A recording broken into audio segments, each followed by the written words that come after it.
कृष्ण कृष्ण हरे हरे, हरे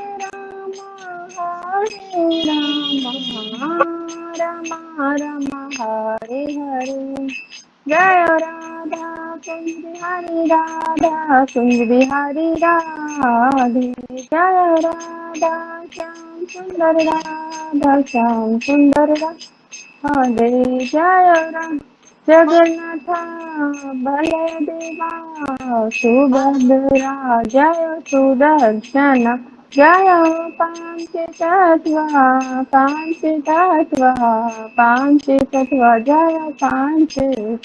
जय जय जय प्रभुपाद जय शिला प्रभुपाद, जय जय गुरुदेव जय गुरुदेव। जय गौर हरि बोल हरि बोल हरि बोल हरि बोल। हरे कृष्णा माता जी, प्रणाम सभी को। हरे कृष्णा माता जी। हरे कृष्णा माता जी, दंडवत प्रणाम। सभी भक्तों को दंडवत प्रणाम प्रणाम। माता जी, आप सभी को प्रणाम। हरे कृष्णा माता जी, शुरू करूं? हाँ जी बिल्कुल। माता जी मेरे को कुछ ऐसा आता तो है नहीं। ना ना माता जी, सबको सब कुछ आता है। ठीक है माता जी, करती हूँ, कोशिश करूंगी माता जी। ओम अज्ञानतिमिरान्धस्य ज्ञानाञ्जनशलाकया चक्षुरुन्मीलितं येन तस्मै श्रीगुरुवे नमः। श्रीचैतन्ये मनोभीष्टं स्थापितं येन भूतले स्वयंरूपकदा ददाति सौपन्पदान्तिकं वन्देऽहं श्रीगुरो श्रीयुतिपदकमलं श्रीगुरून् वैष्णवांश्च श्रीरूपं सागरजातं सरगण रघुनाथं वितं तं सजीवं साधातयं सावधूतं परिजनसहितं कृष्ण चैतन्यदेवं श्री राधा कृष्ण पादान सगण ललिता श्री विशाखा नवीनताश्च हे कृष्ण करुणा सिंधो दीन बंधो जगतपते गोपेश गोपिका कांत राधा कांत नमस्तुते तप्त कांचांगी गौरांगी राधे वृंदावनेश्वरी वृषभानुसुते देवी प्रणमामि हरिप्रिये वाञ्छाकल्पतरुभ्यश्च कृपा सिन्धु एव च पतितानां पावनेभ्यो वैष्णवेभ्यो नमो नमः। श्री कृष्ण चैतन्य प्रभु नित्यानंद श्री अदत्त गदाधर श्रीवासादि गौर भक्त वृंद। हरे कृष्णा कृष्णा कृष्णा हरे हरे, हरे राम राम राम हरे हरे। हरे कृष्णा। शिला प्रभुपाद की जय। हरे कृष्णा माता जी, दंडवत प्रणाम। हाँ जी सभी हरे माताओं को कृष्णा। दंडवत हाँ प्रणाम। माता हरे जी सभी कृष्णा को। माता जी, सभी माताओं को दंडवत प्रणाम। शुरू करूं माता जी हाँ श्लोक? जी बिल्कुल बिल्कुल, शुरू कीजिए। कमलेश माता जी के लिए सब हरि नाम महामंत्र का हरे एक बार जप। कृष्णा कृष्णा कृष्णा कृष्णा हरे कृष्णा हरे, कृष्णा हरे हरे हरे, राम हरे राम राम राम राम हरे हरे। राम हरे हरे। हरे कृष्णा माता जी का प्रणाम। अकृतं अपि भूतानि कथयिष्यन्ति तेव अयवययां सम्भावितस्य च अकृतर्मरणादि दत्रितये च ते अकृतम अपियश्च भी अपि इसके अतिरिक्त भूतानि सभी लोग कथिष्यन्ति कहेंगे ते तुम्हारे अव्ययाम सदा के लिए संभावित से सम्मानित व्यक्ति के लिए च भी आकृति अपयस अपकीर्ति मरणत मृत्यु से भी अतिरिच्यते अधिक होती है। हरे कृष्णा माता जी श्लोक कर लो सब। हाँ जी, जो भी श्लोका करना चाहे कर सकता है, करो।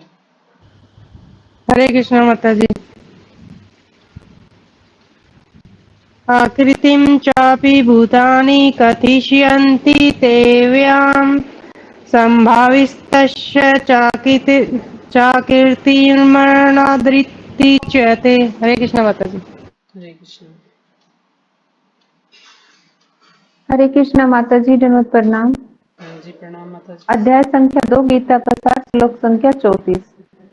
आकीर्ति चापि भूतानि कथयस्य यशन्ति ते अपयायाम संभावितस्य चापि कीर्तिमरणदतिरिच्यते।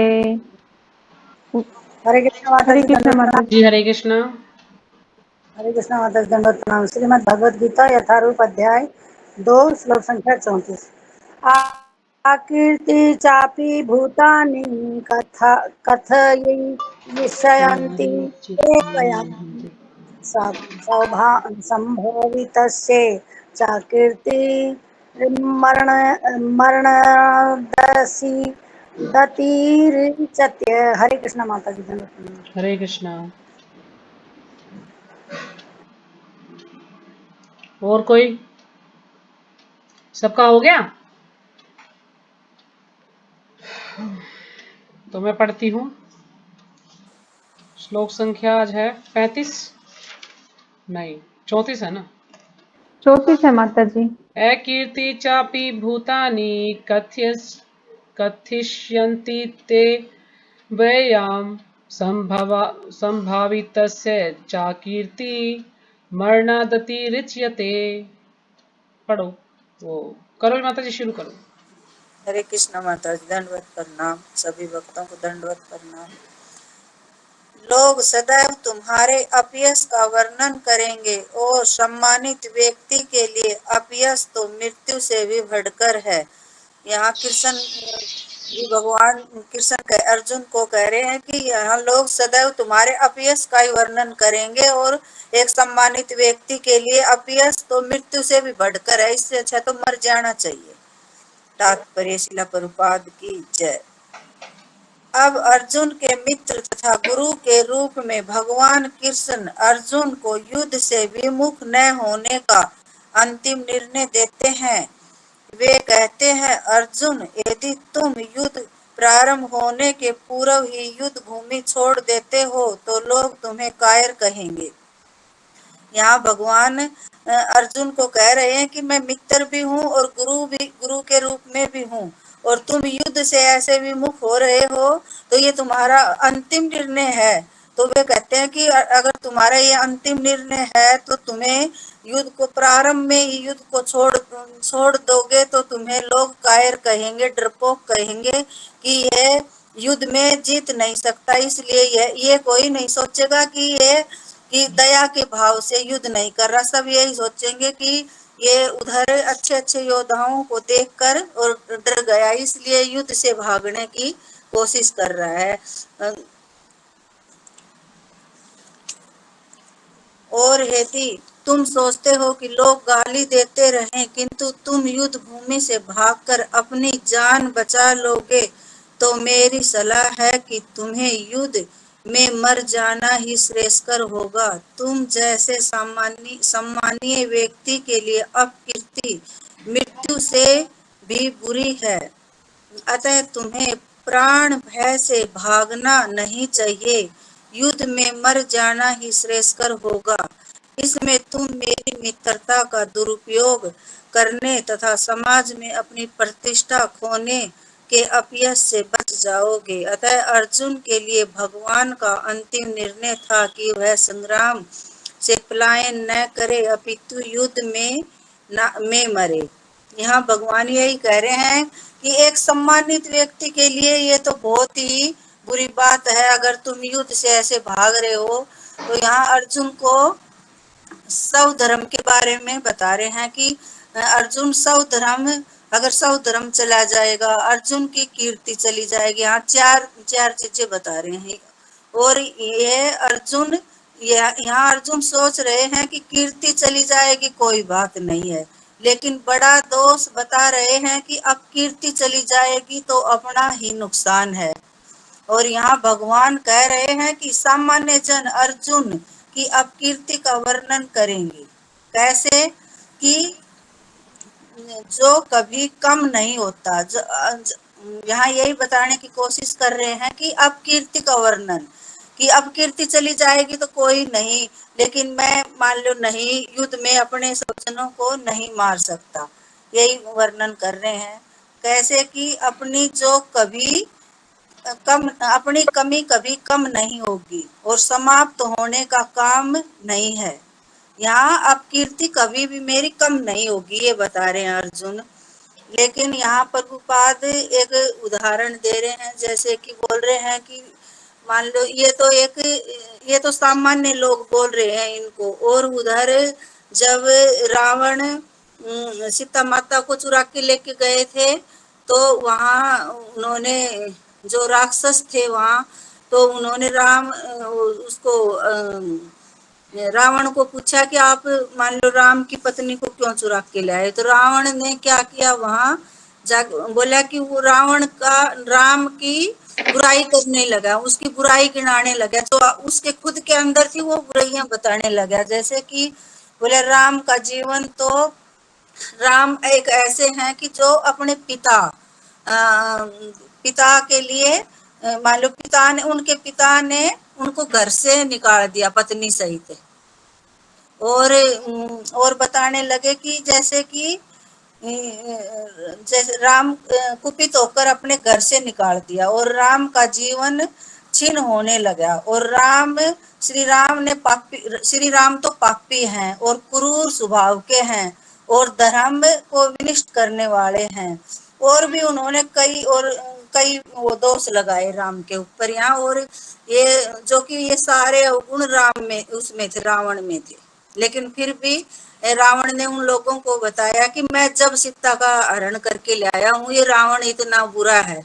लेकिन ये राम के अंदर बताए थे रावण ने, तो ये सारे गुण रावण के अंदर थे, लेकिन उनने राक्षसों के आगे राम की बुराई करी। लेकिन जब राम का और रावण का युद्ध हुआ तब ये सारी अपकीर्तियां मान लो वो हो गई, लुप्त हो गई, वहीं खत्म हो गई जब रावण हुआ। तो यही भगवान यही बताना चाह रहे हैं अर्जुन को कि तेरी अपकीर्ति राम की तो खत्म हो गई थी, लेकिन तेरी खत्म नहीं होंगी, उनके साथ ही हो गई थी, राक्षसों के साथ ही।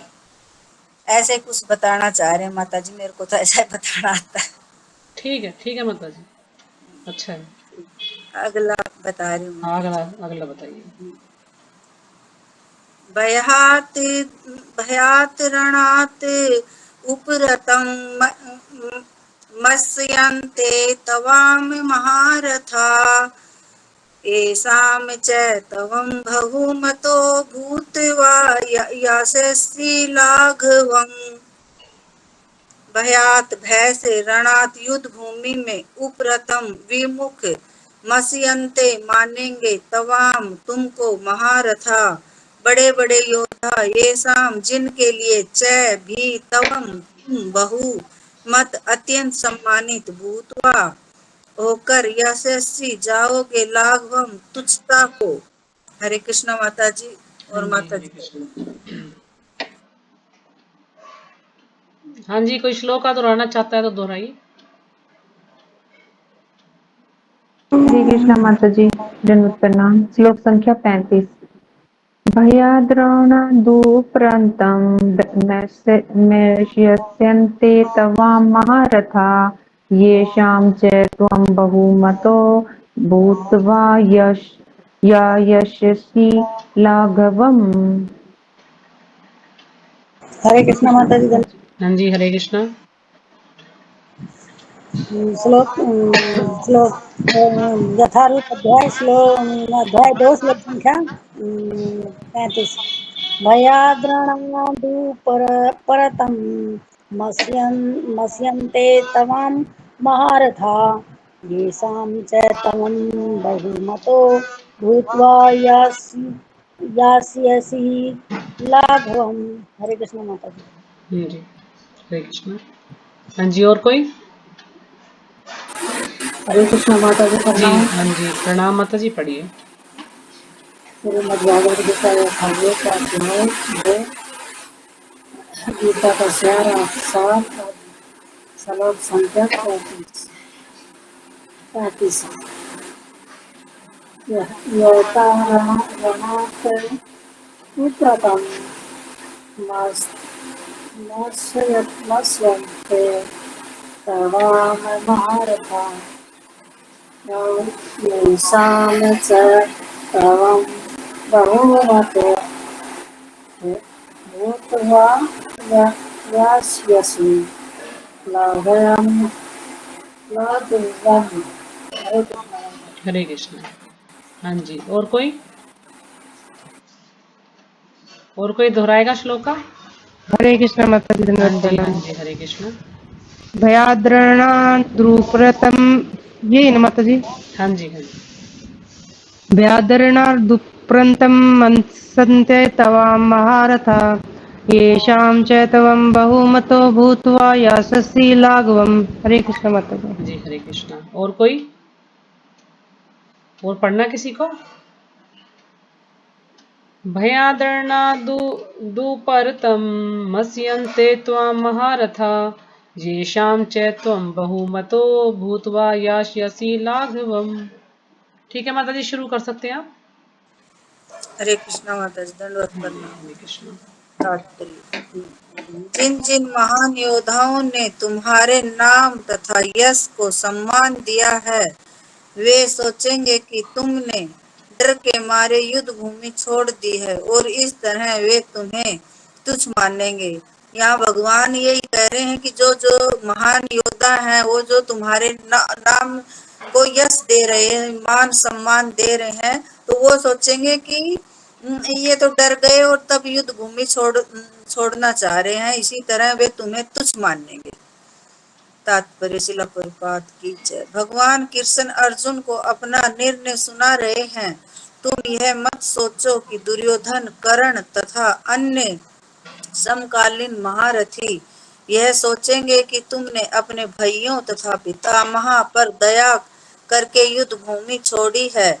वे तो यही सोचेंगे कि तुमने अपने प्राणों से भय से युद्ध भूमि छोड़ी है। इस प्रकार उनकी दृष्टि में तुम्हारे प्रति जो सम्मान है वह धूल में मिल जाएगा। यहाँ भगवान यही कह रहे हैं कृष्ण को, हे अर्जुन, तुम ये जो भी निर्णय ले रहे हो ये गलत है, और जो तुम सोच रहे हो, तुम दया का भाव दिखा रहे हो दुर्योधन, कर्ण और जो ये दुर्योधन के भाई है, इन कर्ण के लिए, तो ये सब महारथी तुम्हें यही सोचेंगे कि तुम हमसे डर गए हो, और जब तुम युद्ध से भाग रहे हो दया का भाव नहीं समझेंगे और विषम पिता महा पर दया करके युद्ध भूमि छोड़ी है। ये सब ये बात नहीं सोचेंगे, सिर्फ विषम पिता महा सोचेंगे या ध्रुव द्रोणाचार्य सोचेंगे, और ये कोई भी नहीं सोचेंगे।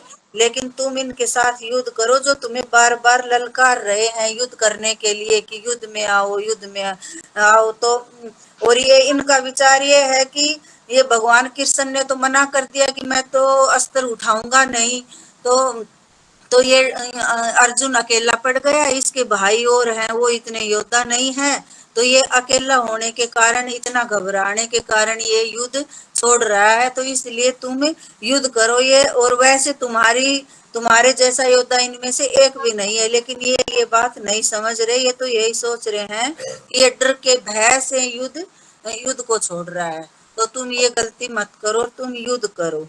तो ये यहाँ आगे बता रहे हैं जैसे कि विषम पितामह भी ऐसे युद्ध भगवान अर्जुन का वो बता रहे हैं कि अर्जुन के जैसा योद्धा कोई भी नहीं है। मैं जहां तक पूरे विश्व में जानता हूँ कि जितना अर्जुन योद्धा है, वैसे एक कोई भी नहीं है। अर्जुन ही एक ऐसे योद्धा है कि जो कि सभी को हरा सकते हैं, लेकिन अर्जुन अकेला भी युद्ध जीत सकता है कि कोई उसको हरा नहीं सकता। और ऐसे ही द्रोणाचार्य भी कह रहे हैं और कृपाचार्य भी दुर्योधन को कह रहे हैं कि तू मान लो क्या समझता है कि मैं अर्जुन हारने के लिए कर रहा है, लेकिन अर्जुन डर के लिए कर रहा है। अर्जुन कभी भी डर के लिए नहीं कर रहा, वह सिर्फ दया के भाव से बोल रहा है। बाकी जब ये वहां गए थे अज्ञातवास के लिए, तो वहां ये सारी कौरव सेना को एकले अर्जुन ने हरा दिया था। तो बोले इस चीज को मैं जानता हूँ कि भाई ये कितना बड़ा वो है, जैसे कि शिव जी को भी और इसके पास इंद्र को भी मान ले ये हराने की सक्षम रखता है कि इतना बड़ा धनुर्धर है ये, लेकिन ये सिर्फ दया के लिए यही बात कह रहा है। तो यही माता जी यहाँ कह रहे हैं सभी कि भाई ये सिर्फ डर का मारा नहीं, ये सिर्फ दया का मारा ये बात कह रहा है। भगवान यही समझाने की कोशिश कर रहे हैं अर्जुन को। हरे कृष्णा माता जी। हाँ जी, हरे कृष्ण। तो इतना ही समझ तो में अच्छा, आया नहीं बहुत बहुत तो धन्यवाद माता जी, समाप्त आपने करो। बहुत अच्छे से समझाया इसको, बहुत बहुत धन्यवाद आपका। तो अभी गीता माता जी आप कीजिएगा।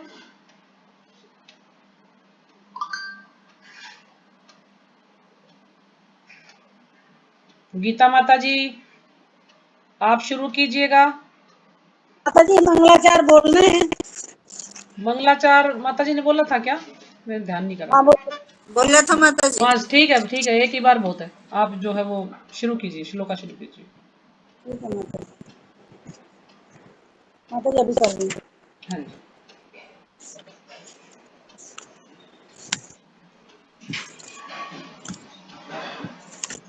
माता जी निकाल रही हूँ। कहाँ चले गए?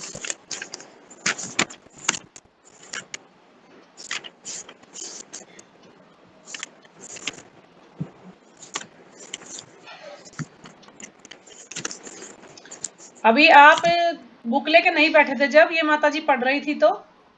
माता जी मेरी बुक पलट गई, मैं अभी कर रही हूँ। अच्छा हरे कृष्ण माता जी, इतने आप बोल दो श्लोक, इतना गीता माता जी निकालते हैं इतने। अच्छा अच्छा, निकल गया। निकल गया। माता ठीक जी है पढ़िए, फिर आप ही पढ़िए, मैं बाद में पढ़ूंगा। हरे कृष्ण जी। हाँ जी हरे। अध्याय 2 श्लोक संख्या 36।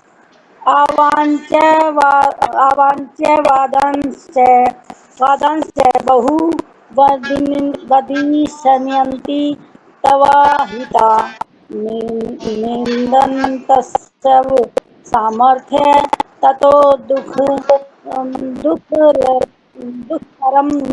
नु किम्। हरे कृष्ण। हाँ जी अवांच आप श्लोक बुलवा रहे हैं, हमें हाँ जी, शब्दार्थ कोई बोल और रहे हैं। श्लोका दोहराना चाहे तो दोहराइए। हरे कृष्णा माता जी। हाँ जी श्लोक संख्या 36।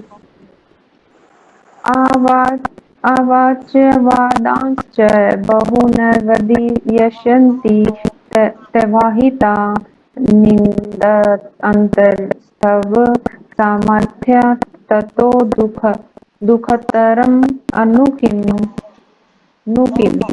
हाँ जी हरे कृष्णा माता जी। श्रीमद् भगवत गीता यथारूप अध्याय 2 श्लोक संख्या 36। अवाचे वादानि च बहून् वदिष्यन्ति तव वाहिता निधन्तस्तव सामर्थ्ये ततो दुःखतरं नु किम्। हरे कृष्ण माता जी। हाँ जी हरे कृष्ण। और कोई?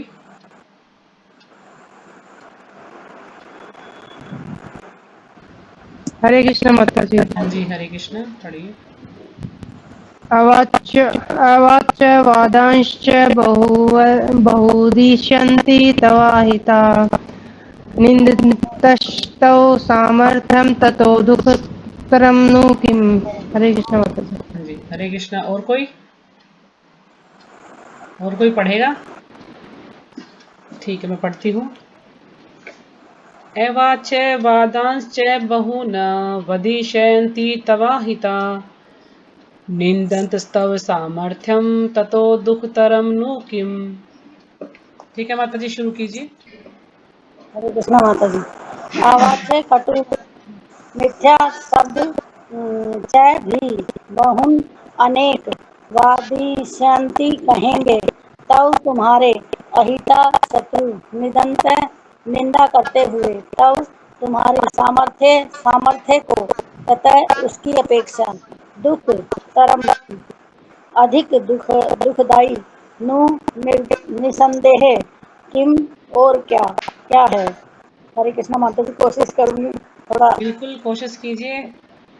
तुम्हारे शत्रु अनेक प्रकार के कटु शब्दों से तुम्हारा वर्णन करेंगे और तुम्हारी सामर्थ्य का उपहास करेंगे। तुम्हारे लिए इससे दुखदाई और क्या हो सकता है। मतलब कि तुम्हारे जो शत्रु हैं वो तुम्हारे को कटु शब्दों में कटु शब्द बोलेंगे और उनका कुछ उल्ट पुल्ट बोलेंगे और तुम्हारे सामर्थ्य का उपहास करेंगे, मतलब कि तुम्हारी निंदा करेंगे। तुम्हारे लिए दुख इससे दुखदाई और क्या है। दूसरा, अर्जुन को यह युद्ध न करने के बहुत बड़े दोष वर्णन कर रहे हैं, तुम्हारे अहितकारी हैं और इस जो ईर्षालु हैं वो ऐसे वचन बोलेंगे जो नहीं बोलने चाहिए। जो तुम्हारे प्रति अच्छी भावना रखते हैं उनकी दृष्टि में तुम नीचे हो जाओगे, तुम्हें नीचे गिराना चाहेंगे और तुम्हारी निंदा करेंगे, तुम्हारे सामर्थ्य की निंदा करेंगे। दूसरा, इससे बड़ा दुख क्या है। अर्जुन के अयाचित दया भाव पर आश्चर्यचकित है, क्योंकि वो तुम्हारी दया नहीं चाहते और तुम दया दिखा रहे हो। यह अपने लिए लज्जा की बात है। आर्यों के लिए ऐसी दया अनुचित है। जो दंड का अधिकारी है अपने दया नहीं करनी चाहिए, क्योंकि वह कभी अपने आप में गलत नहीं मानेगा। तात्पर्य, प्रारंभ में ही भगवान कृष्ण को अर्जुन के अयाचित दया भाव पर आश्चर्य हुआ था और उन्होंने इस दया भाव को अनार्योचित बताया था। अब उन्होंने विस्तार से अर्जुन के कथित दया भाव के विरुद्ध कहे गए वचनों को सिद्ध कर दिया है। इस श्लोक में भगवान एक अज्ञान व्यक्ति के लिए सिद्धांत पर जोर दे रहे हैं। यदि अर्जुन इस सिद्धांत को स्वीकार कर लेते हैं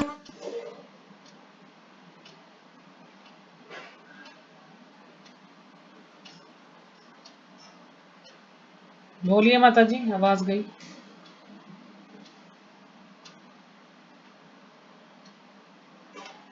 हरे कृष्णा माता जी, बोलिए। माता जी, मेरी आवाज आपको आ अत्याचित का रही क्या है? मीनिंग है? अयाचित का बता दीजिए। अयाचित का मतलब है बिना मांगा, बिना प्रार्थना के बिना मांग दया करना, बिना मांगी दया। अर्जुन इस सिद्धांत को स्वीकार कर लो तो भी उसका शोक करना उचित नहीं है। और इनके 5 दोष बताए हैं। अर्जुन का सुधर्म चला जाएगा, कीर्ति चली जाएगी। दूसरा दोष, आप कीर्ति प्राप्त होगी। तीसरा दोष, पाप की प्राप्ति। चौथा दोष, महारथियों की दृष्टि में अर्जुन का प्रभाव घट जाएगा। हरे कृष्णा माता जी, मुझे तो इतना ही आता है। हाँ जी, अगला अगला पढ़ो, दूसरा वाला, हाँ, पढ़ूंगी अगला। 37 वाला। माता जी, इसमें कोई त्रुटि हो माता जी? नहीं त्रुटि नहीं है माता जी, सबका प्रयास अच्छा है। हरे कृष्णा माता जी। हाँ तो माता जी, बिना मांगे क्या, थोड़ा सा एक्सप्लेन करो। जैसे दया भाव, अच्छा, उन्होंने अर्जुन के आचित दया भाव आश्चर्य हुआ था भगवान को, यानी किसी ने ऐसा सोचा नहीं था कि दया के बारे में, यानी किसी ने कोई जैसे प्रार्थना करते ना कुछ लोग, भाई आप मुझ पर दया करो, जैसे हम भगवान से प्रार्थना करें आप मुझ पर दया करो कि मैं कार्य कर पाऊं, तो यानी किसी ने उनसे प्रार्थना भी नहीं की थी दया के लिए, किसी ने उनसे मांगी भी नहीं थी, उन्होंने ऐसे ही वो दया कर रहे थे उन पर, यही इसका अर्थ है। फिर जैसे जी आगे है ना माता कि जी। उन्होंने इस दया भाव को अनार्योचित बताया था। अनार्योचित यानी ना समझी, कि ऐसी दया को ना समझिए, उनकी ना समझिए, उनकी बेवकूफ़ी की वो दया कर रही है जब किसकी कोई जरूरत नहीं है दया की।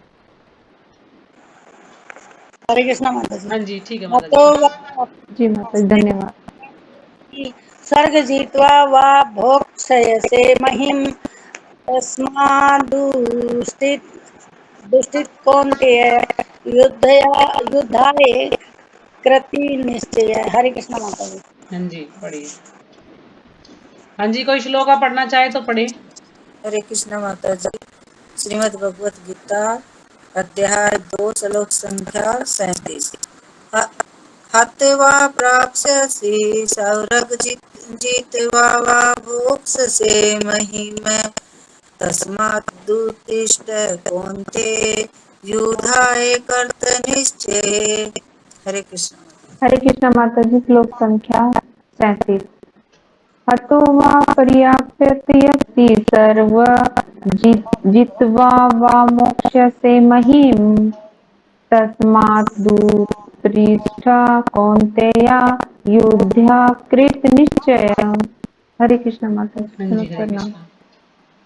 हाँ जी, और कोई श्लोका पढ़ेगा?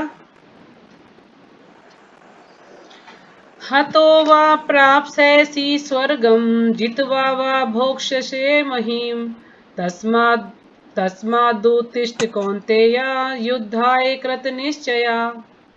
ठीक है, शुरू कर सकते हैं माता जी आप। हरे कृष्ण माता जी। दंडवत प्रणाम। हत मारा मारा जाकर हत मारा जाकर वा या तो प्रायश्चित प्राप्त करोगे स्वर्गम स्वर्गलोक को विजय जितवा विजय होकर वा अथवा मोक्ष से भोग भोगोगे भोगोगे महिम पृथ्वी को तस्मात् अतः उत्तिष्ठ उठो कौनते हे कुंती पुत्र युद्धाय लड़ने के लिए कृत दृढ़ निश्चय संकल्प से। हरे कृष्ण माता जी। हे कुंती पुत्र तुम यदि युद्ध में मारे जाओगे तो स्वर्ग प्राप्त करोगे और यदि तुम जीत जाओगे तो पृथ्वी के साम्राज्य को भोग करोगे। अतः दृढ़ संकल्प करके खड़े हो और युद्ध करो। वो यही कह रहे हैं, हे कुंती पुत्र अगर तुम युद्ध करोगे मारे जाओगे तो तुम स्वर्ग लोग जाओगे। अगर तुम स्वर्ग लोग जाओगे, यदि तुम जीत गए तो तुम जीत जाओगे और पृथ्वी के साम्राज्य को मतलब कि पृथ्वी के साम्राज्य को भोगोगे। अतः दृढ़ संकल्प करके खड़े हो जाओ और युद्ध करो। मतलब कि तुम अपने आप को दृढ़ बना करके युद्ध करने के लिए तैयार करो। हरे कृष्ण माता जी। तात्पर्य। यद्यपि अर्जुन के पक्ष में विजय निश्चित न थी फिर भी उसने युद्ध करना था क्योंकि यदि वह युद्ध में मारा भी जाएगा तो वह स्वर्गलोक चला जाएगा। तुम मारो अध्याय तुम मरोगे तो स्वर्गलोक प्राप्त करोगे, जीतोगे तो धरती पर भोगोगे यानी पांचों उंगलियां तुम्हारी घी में है। यानी तुम युद्ध करने में फायदा भी है और हम इसलिए युद्ध के लिए खड़े रहो। एक क्षत्रिय का कर्म है युद्ध करना। हरे कृष्ण। हाँ जी, इसलिए हरे कृष्ण। क्षत्रिय को डर के नहीं भागना चाहिए, उसे युद्ध में डट के मुकाबला करना चाहिए। माता जी मेरे को तो इतना ही आ रहा है। हरे नहीं कृष्ण। माता जी, बहुत बहुत धन्यवाद। बहुत अच्छे से समझाने का प्रयास किया आप सभी ने। तो ठीक है पुनः माता हरे जी, अब कृष्ण। आपकी बारी है, आप कीजिएगा 38वां श्लोक। जी माता जी। श्लोक संख्या 38। सुख दुखे समे कृत्वा लाभो लाभ्यो जयो जया ततो युद्धयुजस नेवं पापं वाप्यसि। हरे कृष्ण माता जी। हाँ धन्यवाद जी, हरे प्रणाम। कृष्णा। कोई श्लोक आप दोहराए? हरे कृष्ण माता जी। श्रीमद् भगवत गीता अध्याय 2 श्लोक संख्या 38। 38 ही है ना? हाँ। हाँ जी, 38।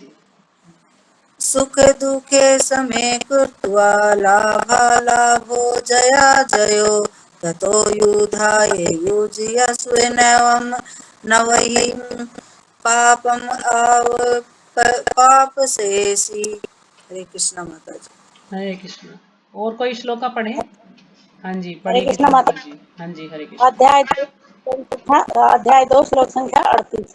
सुख दुखे ममे कुत्वा लाभो जाय जयो युद्धाय युजस्वे नैव पापम वापस्यसि। हरे कृष्ण माता। हाँ जी, हरे कृष्णा। और कोई?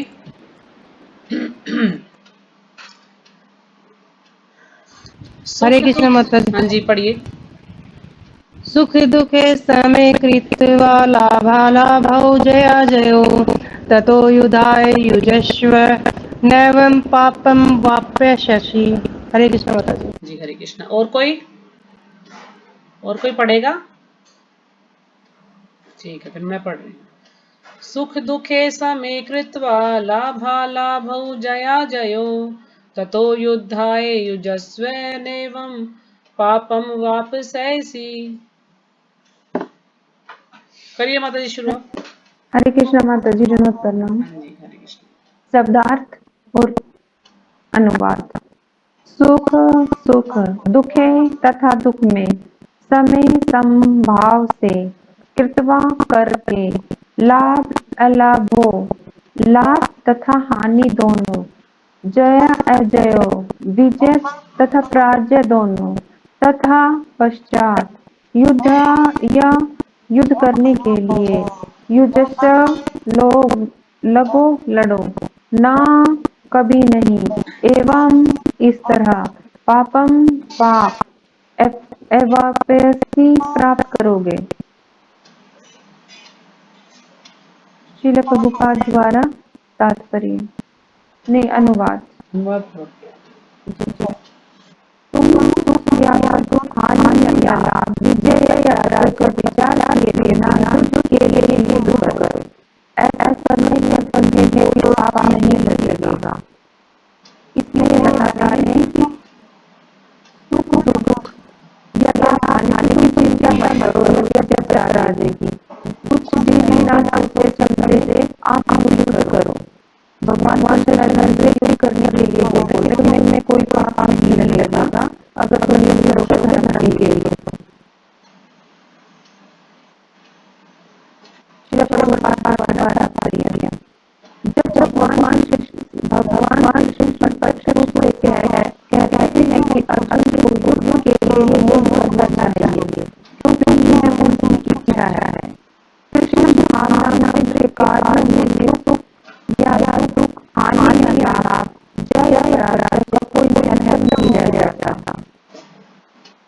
इसलिए ये बताया गया है कि जब भगवान कृष्ण पद कह रहे हैं कि तुम युद्ध करो, युद्ध के लिए युद्ध करो, ये समझना इम्पोर्टेंट वर्ड है कि युद्ध के लिए युद्ध करना चाहिए तुम्हें। भगवान अर्जुन को बोल रहे हैं तुम युद्ध करो, आदेश दे रहे हैं। और कृष्ण भावना के कार्य में जो कृष्ण भावना का मतलब यह है कि कृष्ण सेवा करना, कृष्ण का भगवान बनना, कृष्ण भावना। और जो कृष्ण भगवान बनाता है वो कृष्ण भावना का कृष्ण सेवा करना, भक्ति में कार्य करना, ये सब कृष्ण भावना भाव कहलाता है। भगवान के अनुसार, भगवान की इच्छा के अनुसार कार्य करे जाते हैं। भगवान के आनंद के लिए कार्य है। भगवान के लिए कोई कार्य किया जाए कृष्ण भावना भी कहलाता है। और इसमें तो कोई नहीं भक्त जो भगवान के लिए मानता है जीवन में, भगवान को इतनी मानता है, भगवान के लिए जीवन में मानता हुए थे कृष्ण की वो कभी नहीं होता ना वो चिंता करे ना माने की उसे कभी पराजय या किसी चीज का दुख नहीं हो तो भगवान कृष्ण के लिए मान भी कार्य करेंगे। और इसलिए ये बताया गया है कि जिसे चिंता होगी जिसे चेतना होगी कि हर कार्य चिंतन नहीं किया जाए। कोई हम कार्य करेंगे का तो वो हमें भगवान के इच्छा से हमारी करना होगा तो ज्यादा रहेगा, हमारी ऐसे नहीं चलेगी। तो इसलिए एक उदाहरण आया है जैसे सुखोत्कार ने बताया है कि बकरा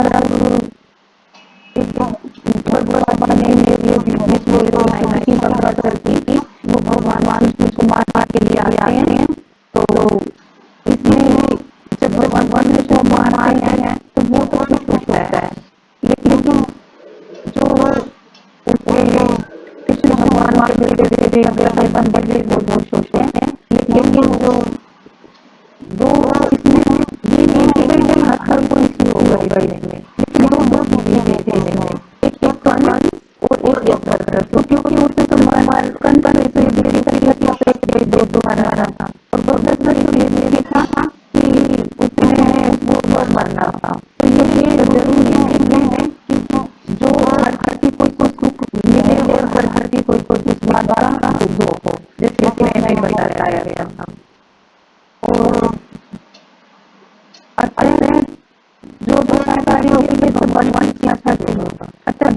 कार्यों का कोई वर्णन नहीं होता। अपने से तरीके के लोग जो कार्य करते हैं उससे बुरे ही कर्म होते हैं, जो हम अपनी बोलते के लिए जैसे अपने समाज के लिए बनवाने के लिए स्वीकार्य है, वो हमारी नित्य कहलाती है।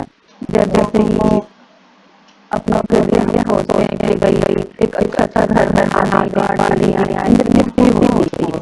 तो ये मतलब ये हमें तरफ मानते हैं, वो हमें सुनना पड़ेगा। जो कोई गुण या जो कोई आदमी पर के लिए गठन करता है उसे अच्छे बुरे फल प्राप्त होते हैं। किंतु जो भावना के कार्य में अपने को समर्पित कर देता है वैसे सामान्य परम करने वाले के मानसिक का कर्तव्य नहीं किया जाता। तो तमोगुणी लोग होते हैं जो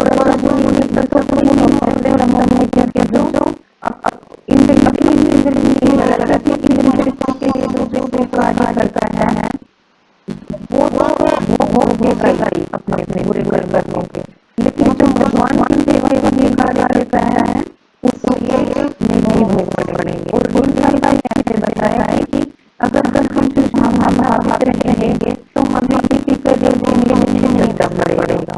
जैसे देते हैं का, तो जैसे किसी को होता है तो उसका जैसे माँ बाप खाना खिला दे कल घुमाए तो उसका नहीं उसका अगर उसका होगा भक्ति करेगा भगवान की तो उससे मतलब वो छूट सकता है, क्योंकि ये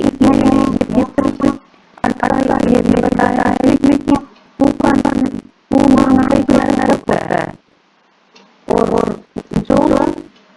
जो पुत्र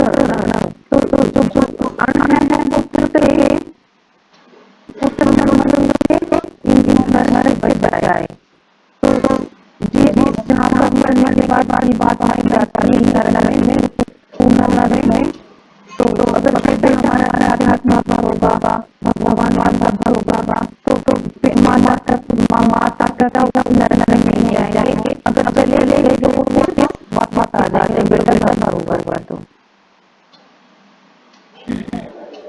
इसमें भागवतम में 11.5 में कहा गया है कि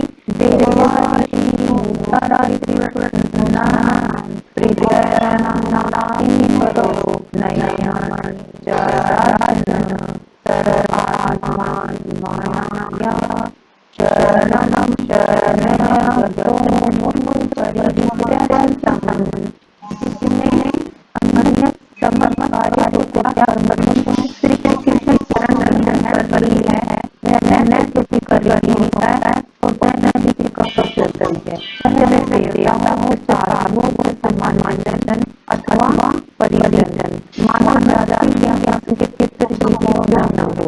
इस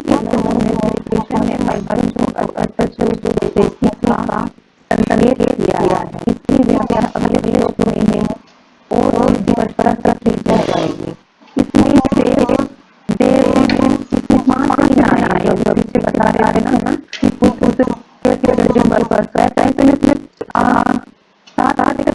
आएंगे तो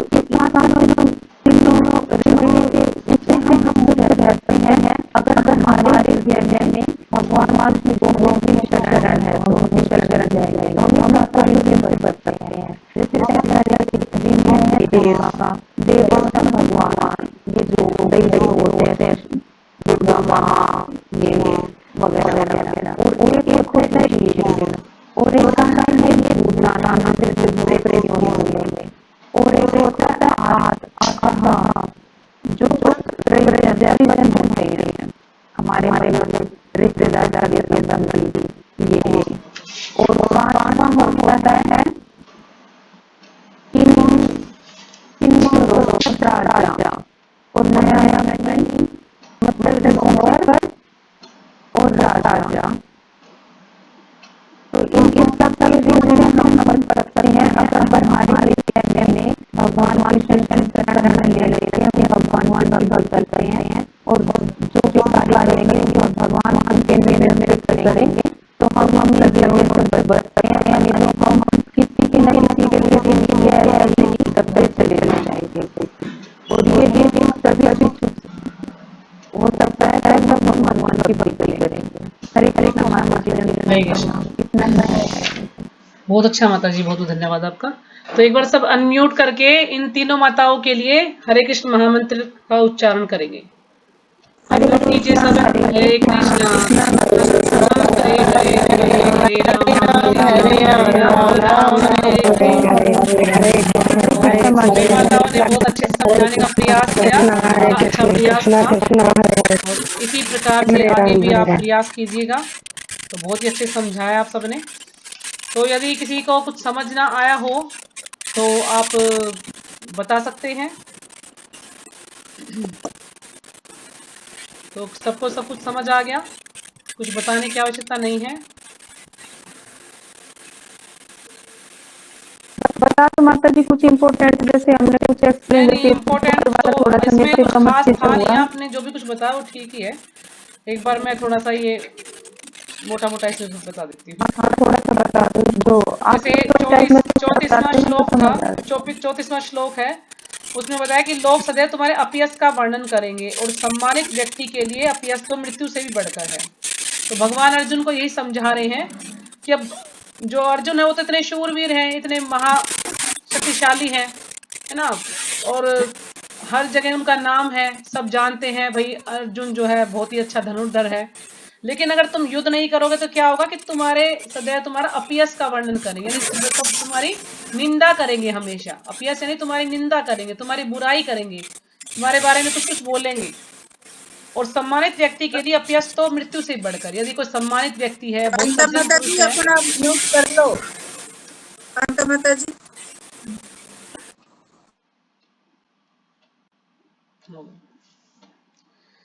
तो सब जो है ये, अगर कोई सम्मानित व्यक्ति है, कोई बहुत ही सज्जन पुरुष है, बहुत अच्छा है, अगर कोई इसकी बुराई करता है, कोई उसकी निंदा करता है, तो वो उसके लिए मृत्यु से भी बढ़कर है। तो इसलिए तुम्हें युद्ध करना चाहिए। तो यही इसमें भगवान उनको बता रहे हैं।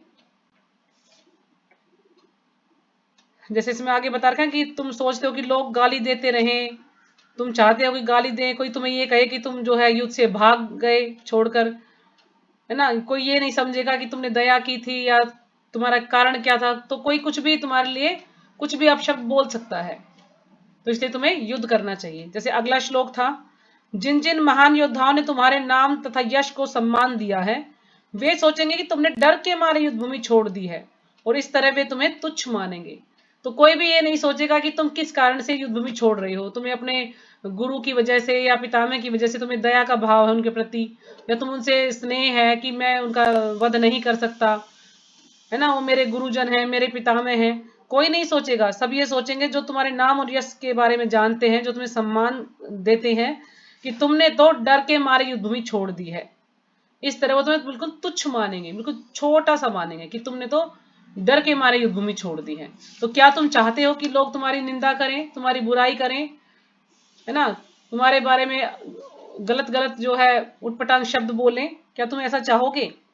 फिर अगले श्लोक में भगवान कह रहे हैं, तुम्हारे शत्रु अनेक प्रकार के कटु शब्दों से तुम्हारा वर्णन करेंगे, कि तुम्हारे जो शत्रु हैं कटु वचनों से, यानी काफी ऐसे शब्दों का प्रयोग करेंगे जो तुम्हें, जिससे काफी दुख होगा, ऐसे कटु शब्द तुम्हारे लिए बोलेंगे।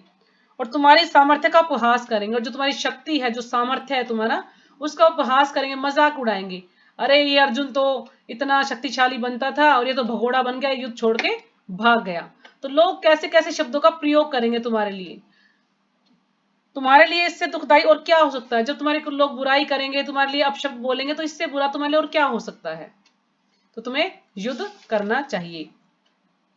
हे कुंती पुत्र, तुम यदि युद्ध में मारे जाओगे तो स्वर्ग प्राप्त करोगे, यदि तुम जीत जाओगे तो पृथ्वी के साम्राज्य का भोग करोगे। अतः दृढ़ संकल्प करके खड़े हो और युद्ध करो। तो फिर भगवान बता रहे हैं कि दोनों तरह से तुम्हारा कोई नुकसान नहीं है इसमें।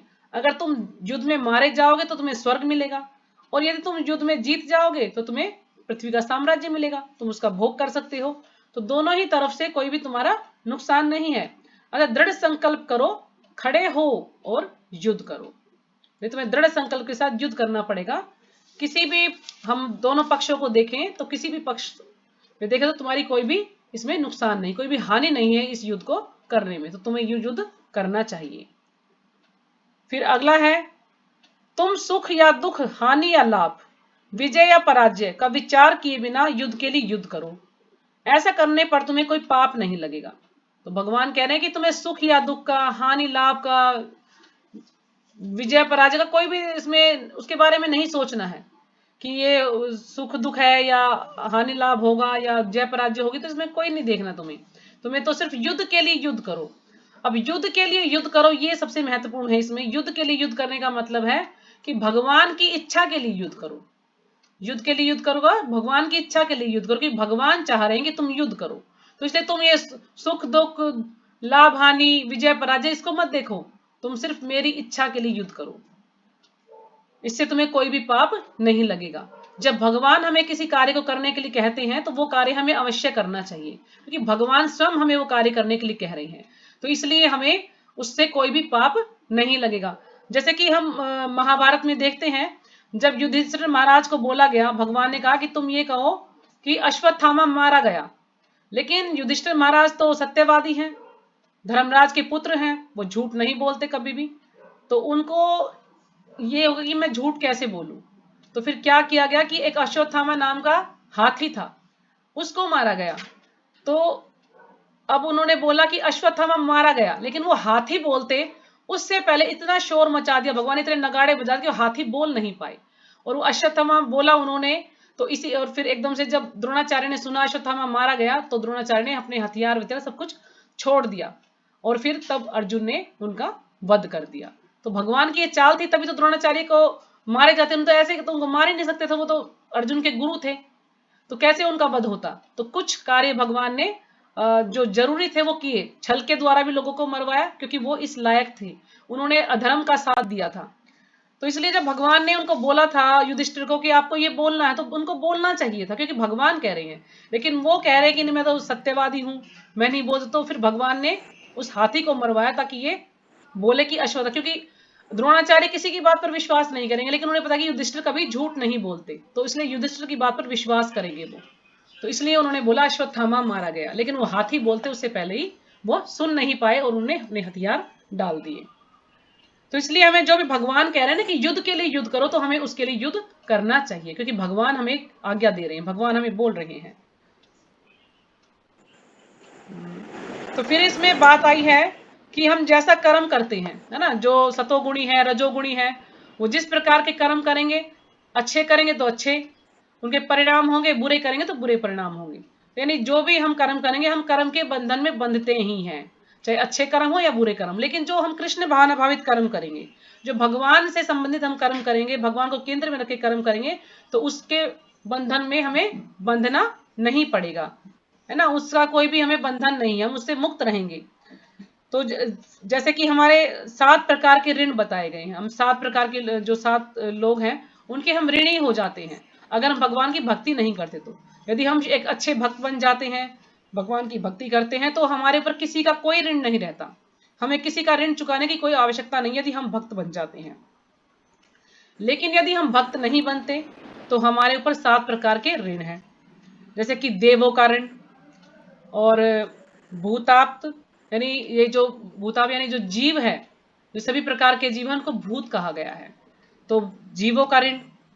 फिर तीसरा इसमें है जैसे कि राजा का ऋण, पितरों का ऋण, 4 ऋण हो गए ना। किंकर यानी जो दास हैं, यानी जो हमने घर में जैसे कि जो सेवक रखे हुए हैं उनका ऋण,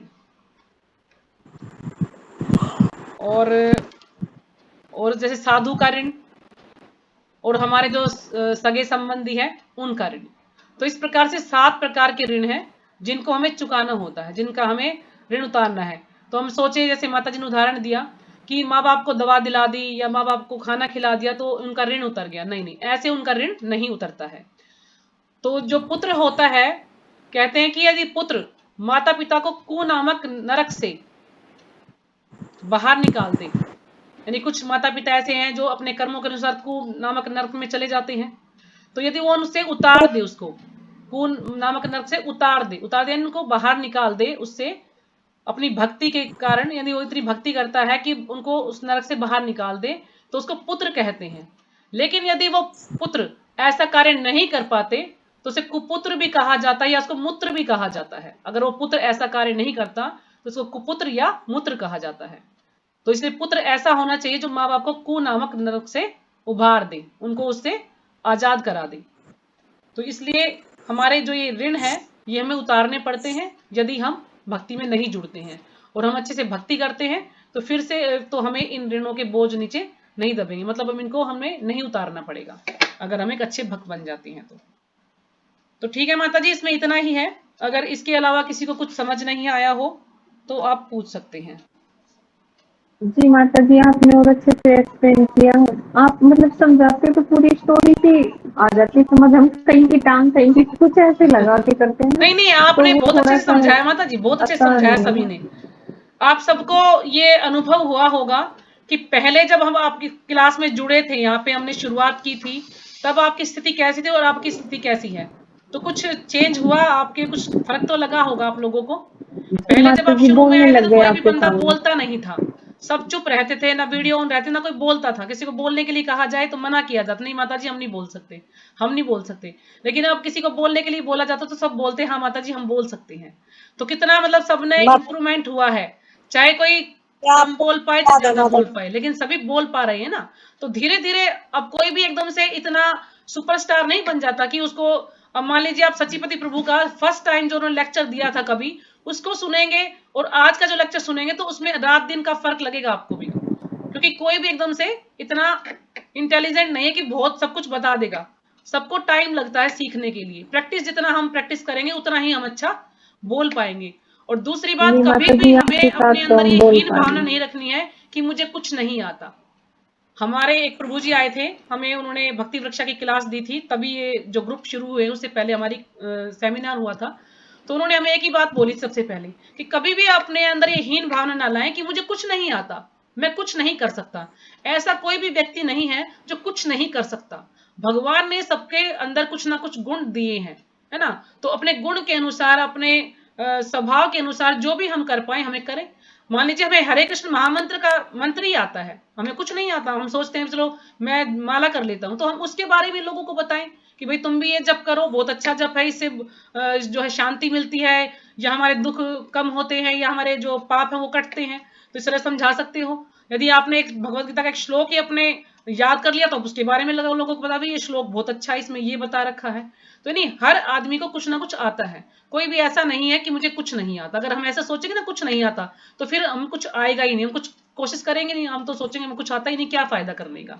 तो इसलिए हमें हमेशा प्रयास करते रहना चाहिए, कभी भी ऐसा नहीं सोचना चाहिए। जितना ज्यादा हम प्रयास करेंगे, अभ्यास करेंगे, पढ़ेंगे, उतना ही हम और अच्छे से लोगों को समझा पाएंगे, क्योंकि हम सबको प्रचारक बनना है।